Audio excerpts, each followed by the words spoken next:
Xitoyda Wuhan virusi vabosidan keyin Sharq Turkistonliklar Xitoy doiralarining majburiy emgak sistemasining yangi subyektiga aylandi.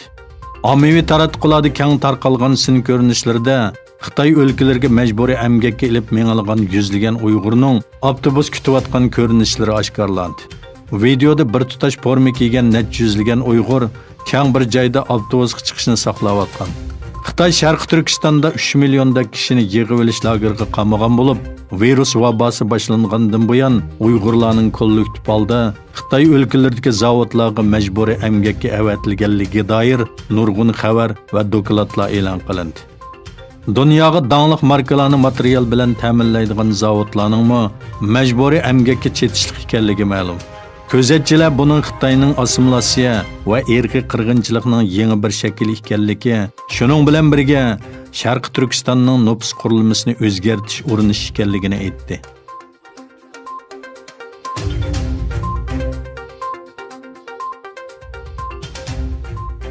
Amerika ovozining xabar qilishicha, yangi bir turlik shaxsiy uchurlarni to'plash tuzumi yo'lga qo'ygan Beijing doiralari Xitoydagi 15 o'lka va shaharda cho'ng tipdagi ko'zitish sistemasi qurib, xuddi Sharq Turkistonda qilgandek kishilarning barliq shaxsiy uchurlarini ko'zitadigan uskunlarning sonini ko'paytgan.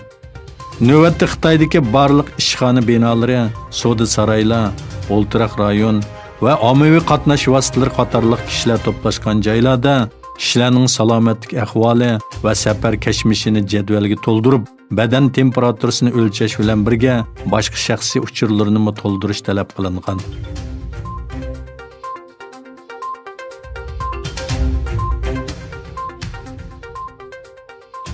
Xitoy virusining chiqish nuqtasi bo'lgan va virus dunyoviy vaboga aylanishdan burun qo'llangan usullari sababli tanqidlarga uchrayotgan Xitoyning yaqindan buyon virusga qarshi kurashda qiyinchilikqa uchragan davlatlarga yordam qiluvchi sifatida o'tirg'i chiqishi diqqatni tortmoqda.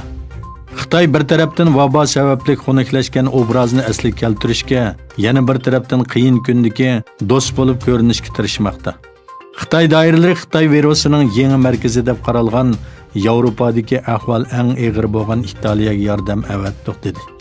Xitoyning Yevropa ittifoqiga 2 million operatsiya maskasi, 200 ming E95 tiplik maska va 50 ming diagnoz uskunasi avatganligi o'ttirg'i chiqdi.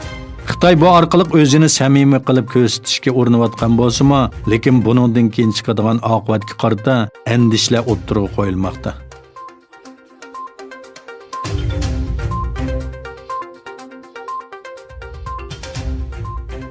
Türkiye Səhiyyə Ministri Fəxriddin Qoca 20 mart kechda bayonot e'lon qilib, Turkiyada yuqumdorlar sonining 670 ga, vafot bo'lganlar sonining 9 ga yetganligini bildirdi.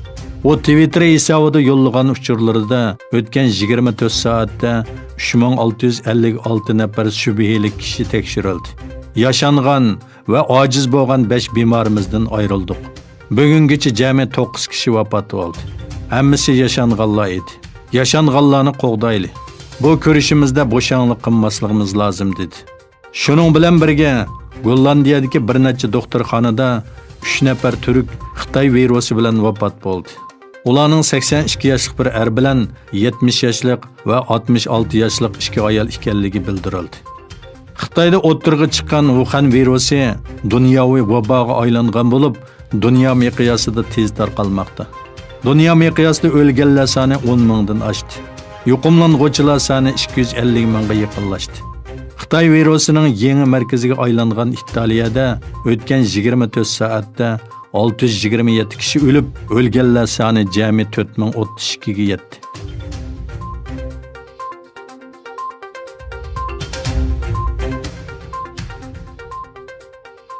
Amerika Davlat Mudofaa Ministrligi Amerika armiyasining havoyda muvaffaqiyatli holda ovozdan tez uchadigan boshqariladigan bomba siniga qilganligini e'lon qildi.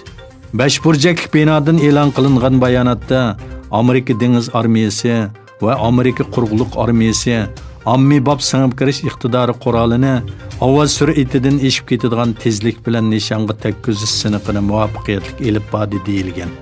Amerika Dengiz Armiyasi strategik sistema programmasining direktori Admiral Johnny bu sinoqda biz sistemaga qo'shimcha besim o'rnatdik va bu sinoqda barliq boshqariladigan bombalar ustidan g'olib keldik dedi.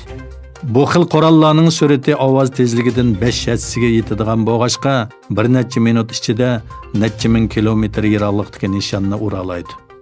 Xitoy va Rossiyaning yadro quroli bilan ovoz suratini besib tushadigan qurollarning iqtidorini oshirishi bilan Amerika bu jihatdagi tadqiqotini tezlatdi.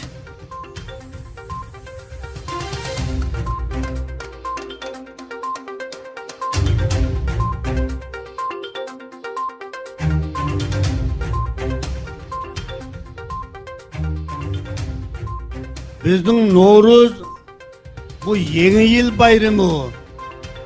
Yani dünyada her qaysi milletlerinin her xil bayramları var, her xil yeni yılları var.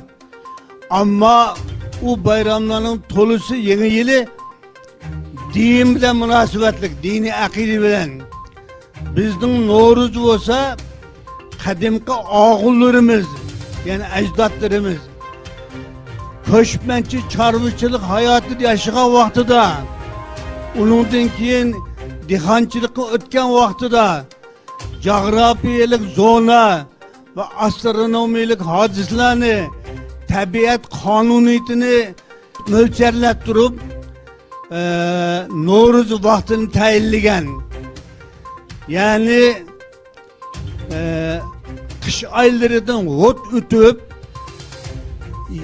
yaz aylarında hamel kirish vaqtiga, yani kun bilan tun tanglashgan chaqqa bu yozg'i turum deydi arabcha e'tidol. Mana shuni to'g'rilab 3-oyning 21-dan 22-si o'ta mezgil bu yeni yil o'rilgan vaqt deb kun tug'di deb at qo'ygan. Navro'zni 10-asrdan keyin Parisliklardan qabul qilgan. Bu meningcha hech qanday diniy aqida bilan munosabati yo'q. Mayli Yahudilarning yeni yili olsun, o Musa peygamber Yahudilarni Mısır'dan sargardonlikdan ko'chirib kelgan vaqtidan boshlaydi. Nisoralar İsa peygamberning mavludidan boshlaydi, shuni milodiy yili deydi. Undan keyin İslam qabulidan keyin hicret yilini qabul qildik. Bu Hazreti Muhammed Peygamber Mekke'den Medine'ye koşkan vakti hesaplangan. Bizning Novruz hech qanday dini akide bilan munosabati yo'q.